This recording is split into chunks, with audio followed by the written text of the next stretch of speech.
France, the land of liberty, eagle-light, and fraternity, is a country steeped in history, art, and culture.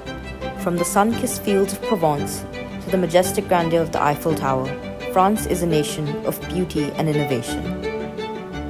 With a rich heritage that spans the Renaissance, Enlightenment, and Revolution, France has shaped the world with its ideas, art, fashion, and cuisine.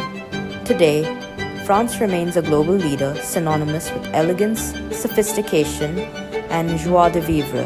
Hello there. I'm Ria Vanoshka, and today I'll be telling the tale about a legacy created by a revolution so pivotal it completely mutated the history of France and sent shockwaves throughout the world, shaping modern democracy, liberty, and human rights. And yes, I am talking about the French Revolution. The French Revolution's radical ideals and bloody conflicts gave birth to a new era of freedom, equality, and fraternity, forever changing the course of human history.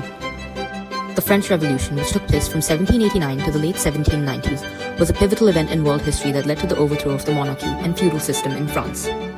The revolution was sparked by widespread discontent with the French aristocracy and economic policies of King Louis, resulting in the execution of the king and his wife, Marie Antoinette. Despite its violent and tumultuous nature, the French Revolution had a profound impact on modern democracy, introducing concepts such as democratic rights, liberty, and equality. So what caused the French Revolution?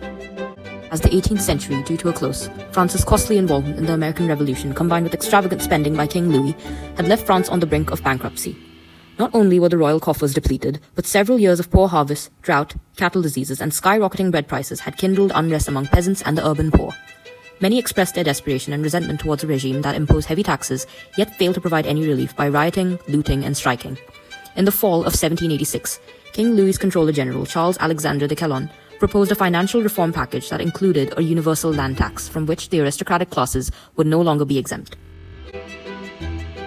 The French king summoned the Estates General, a representative assembly, in 1789 to address growing aristocratic opposition. The meeting was scheduled for May 5th, and each delegate was to bring a list of grievances. The Third Estate, also known as the Middle Class Estate, sought equal representation and an end to the noble veto, while the nobles were resistant to giving up their privileges. Next, we'll be talking about the tennis court oath. By the time the Estates General convened at Versailles, the highly public debate over its voting process had erupted into an open hostility between the three orders, eclipsing the original purpose of the meeting and the authority of the man who had convened it, the king himself. On June 17th, with talks over the procedure stalled, the Third Estate met alone and formally adopted the title of National Assembly. 3 days later, they met in a nearby tennis court and took the so-called tennis court oath, the Bastille. In June 1789, as the National Assembly met at Versailles, fear and violence spread in Paris due to rumors of the military coup. On July 14th, a mob stormed the Bastille fortress, marking the beginning of the French Revolution. In August 1789, the French National Constituent Assembly adopted the Declaration of Rights of Man and Citizen, outlining democratic principles. However, drafting a constitution took months as the assembly debated issues like representation, the role of clergy, and the king's authority. In April 1792, France declared war on Austria and Prussia, hoping to spread its revolutionary ideas and counter anti-French alliances. After Robespierre's execution, the French people rose up against the Reign of Terror's excesses, marking the beginning of the Thermidorian reaction. The National Convention, now dominated by the Girondins, adopted a new constitution, creating a bicameral legislature. A 5-member directory held executive power. However, Royalists and Jacobins opposed the new regime. However, they were quickly silenced by the army, led by the young and successful General Napoleon Bonaparte. The Directory, France's governing body from 1795 to 1799, was plagued by financial crisis, public discontent, inefficiency, and corruption. By 1799, the directors had lost power to the military leaders and relied on them to maintain their authority. On November 9, 1799, Napoleon Bonaparte seized power in a coup, abolishing the Directory and becoming the first consul of France, marking the end of the French Revolution and the start of the Napoleonic era, during which France would dominate much of Europe. The French Revolution, a watershed event in modern history, unleashed a tidal wave of liberty, equality, and fraternity that continues to shape France's destiny. Today, France stands as a beacon of democracy, a testament to the power of revolutionary ideals, and a reminder that the flame of liberty, eagle-light, and fraternity will forever illuminate the path to a brighter future. I'm Ria Vanoshka, and this was my take on the French Revolution and the legacy that it set. Thank you.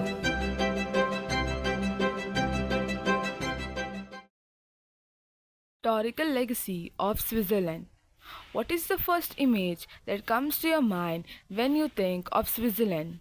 And if it's cheese, chocolate, banking, or mountains, then you have the same impression of the country as most people.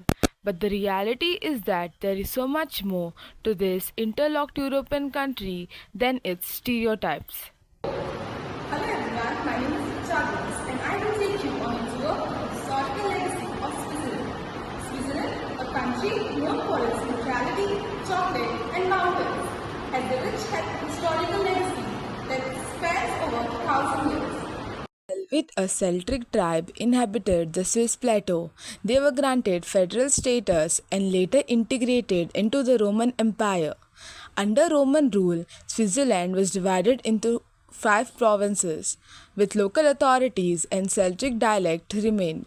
While Latin was the official language, the Roman presence improved infrastructure, provided trade, and tolerated local culture.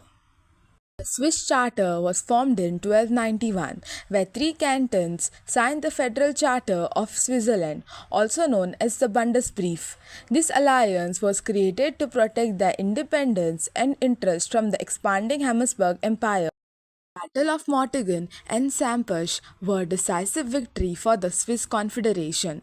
This battle solidified their independence and led to the expansion of the alliance to include more cantons. Old Swiss Confederation laid the foundation for modern Switzerland, which still values federalism, direct democracy, and independence. Federalism, which emphasizes classical learning and individualism, emerged in Switzerland in the 15th century, which sought to reform the church and promote education. This intellectual movement laid the groundwork for the Protestant Reformation. Calvin in Geneva played crucial role in shaping the Reformation of Switzerland. John Calvin's legacy in Geneva and beyond has been profound. During World Wars, Switzerland's neutrality allowed it to serve as an intermediary between the elite and Central Powers, facilitating prisoner of exchange and humanitarian efforts.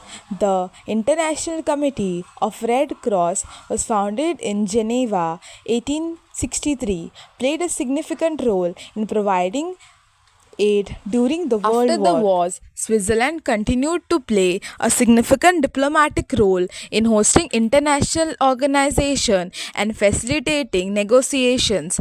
Today, Switzerland remains a neutral country engaging in humanitarian efforts and maintaining its independence while participating in international organizations such as the United Nations. Switzerland's historical legacy is a statement to its independence and cultural heritage, shaping the country into what it is today.